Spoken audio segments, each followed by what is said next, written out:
Welcome to the deep dive. So you sent us some really interesting material this time, excerpts from Selling Crazy. Yeah, we've been digging into them. We have. And our mission here really is to pull out those key strategies for, scaling a business, focusing laser-like on selling and marketing effectively. We want to give you, the listener, actionable insights, stuff you can use today to shift from just sort of running things to strategically building something significant. We're aiming to cut through the noise, get down to what actually works. Absolutely.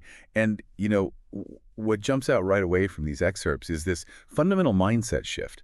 It seems really crucial if you're serious about growth. Okay. It's about really reevaluating your role as the owner, where you can have the biggest impact. Right. Let's unpack that. This fundamental shift, the book hits hard right from the start, doesn't it? It does. With this core idea, as the business owner, your number one job. It isn't just overseeing operations, it's selling. Exactly. Selling. It's positioned as the primary engine. For revenue, for survival, really, it's easy to think, oh, my job is product development or customer service. Common trap. But yeah, without sales, none of that really matters in the long run. Precisely. And the author draws a really clear line here between businesses that see, explosive growth. Yeah. And those just constantly stressed, inconsistent results.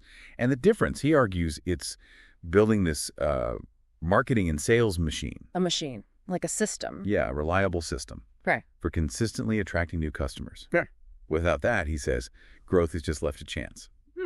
Which, isn't much of a strategy. No, definitely not. And it's so easy to fall into that trap, isn't it? The day-to-day stuff, running the business, it feels so urgent, all-consuming. Totally.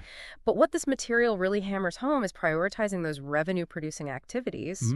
And that means primarily marketing and sales. It's like, are you in the engine room shoveling coal, or are you actually steering the ship? Great analogy, yeah. You need to focus on what actually moves you forward. So how do you do that, practically? Well, to help make that shift, the author brings up the 80-20 rule. Yeah. The Pareto principle. I'm sure most people have heard of it. Right. 80% of results from 20% of effort. Exactly.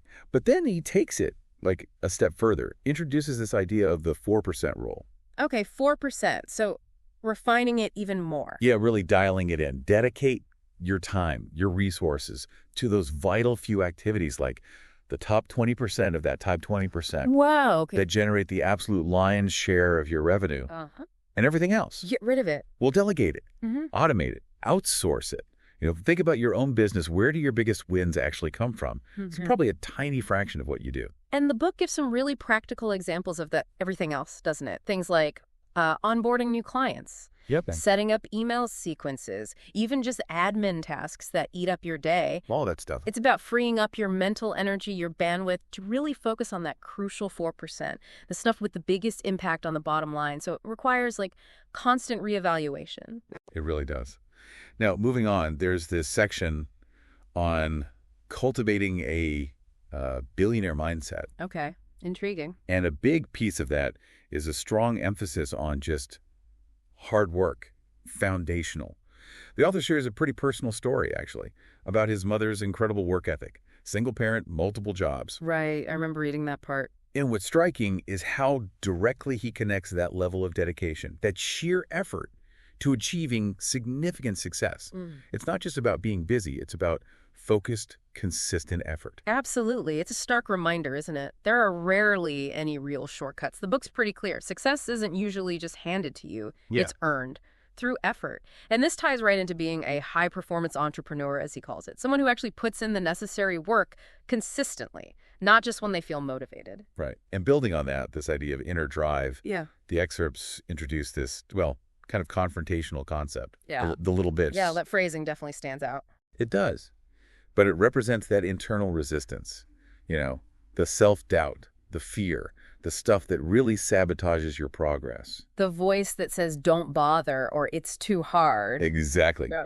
And the author argues that conquering that internal critic through willpower, self-control, discipline is absolutely essential if you want to reach your business goals. It's about recognizing it and, frankly, silencing it. It's that nagging voice, isn't it? Telling you to take the easy route, put things off.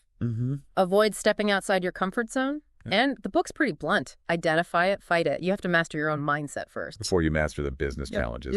And he specifically warns against getting sidetracked by those, tempting get-rich-quick schemes. Oh, yeah, the shiny objects. Hacks that promise overnight success.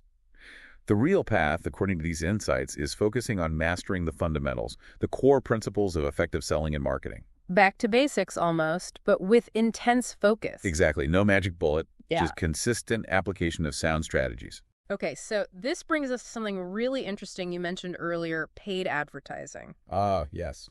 The book really challenges the common view of ads as just an expense, doesn't it? It really does. It reframes advertising as a potentially high-yield investment, even suggesting it could outperform traditional things like savings accounts, stocks, even real estate. That's a bold claim. It is bold. But what makes it compelling is the specific client example they give. A reported, 305% return on investment? Not Facebook ads. Yeah, right. That kind of figure really shifts your perspective. It stops being about just spending money and starts being about strategically allocating capital to generate significantly more revenue back. So the argument is if you can't profitably acquire new customers through ads, then maybe your business model isn't as scalable as you think. Yeah. Yeah. Of course, like any investment, there are risks. You need careful tracking, testing. Right. It's not guaranteed. No, absolutely not. But the potential is there. And this links into the larger market formula, right? Exactly. This is key.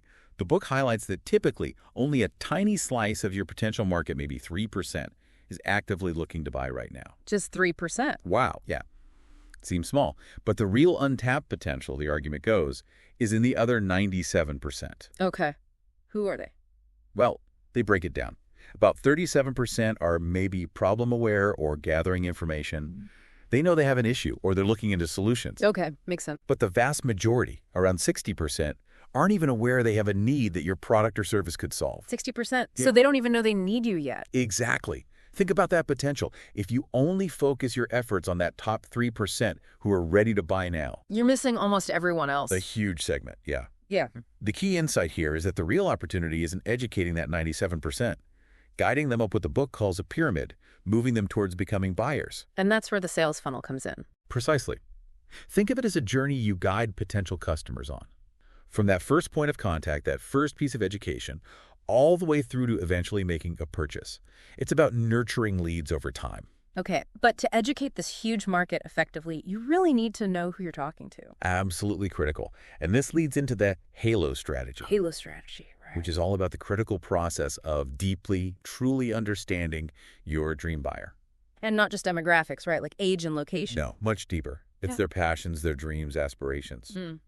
But also, crucially, their frustrations, their fears, their desires, what keeps them up at night. That deep empathy then informs everything else. It becomes the foundation for all your marketing. Yeah.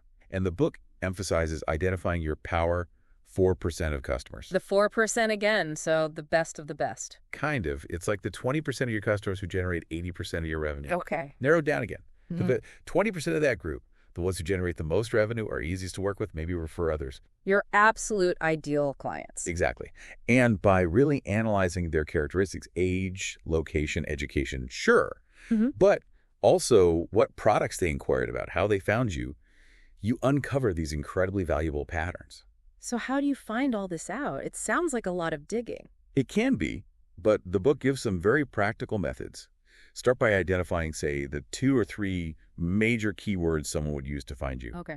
Then look at the auto-suggest results on Google and Bing. See the actual questions people are typing in. Ah, good tip. Tools like answerthepublic.com are great for visualizing this stuff, uncovering pain points.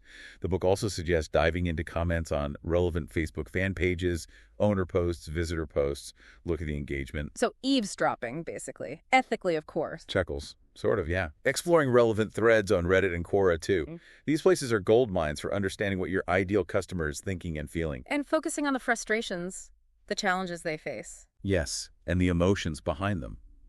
Is it sadness, anger, fear, hope?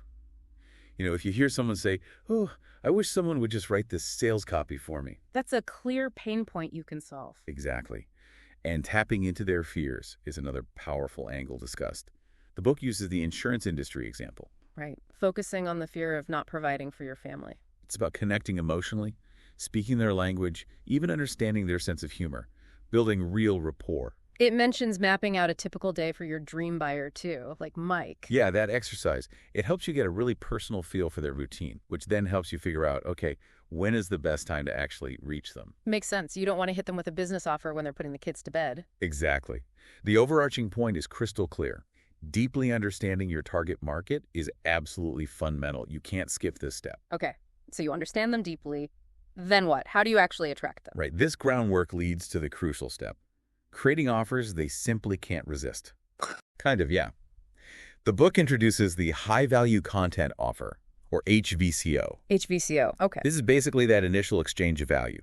Potential customers give you their contact info, usually an email address. The lead magnet idea. Exactly, a lead magnet. But in return for something genuinely valuable.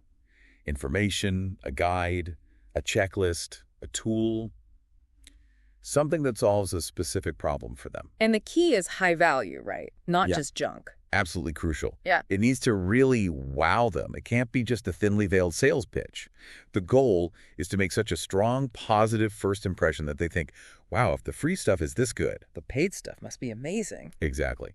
The book mentions that classic Merrill Lynch lead gen ad. Oh, yeah, the one that gave away info up front. It addressed skepticism head on. Why are we publishing this information? Educated the reader first before asking for anything in return.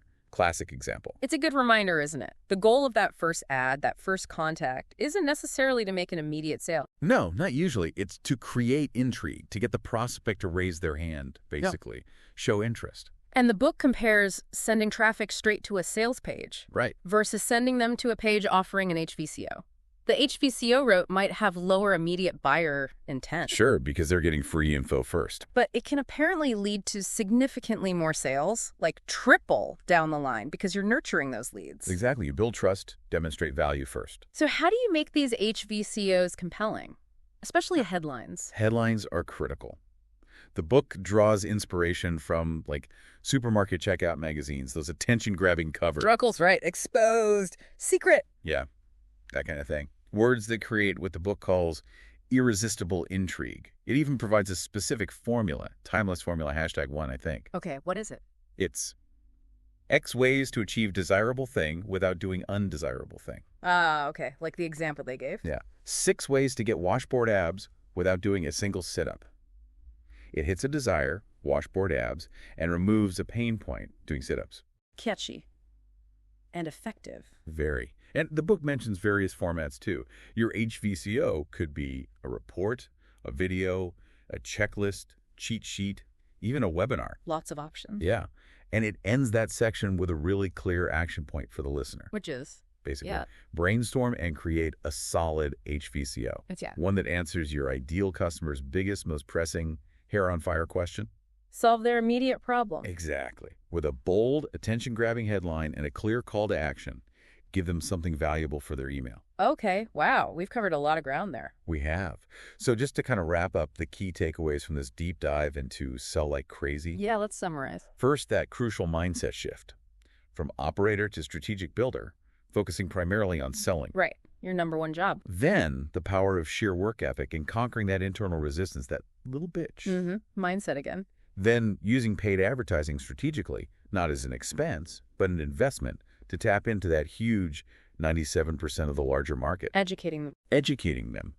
And underpinning all that is the absolute necessity of deeply understanding your dream buyer using the HALO strategy. Knowing their pains, fears, dreams. Exactly.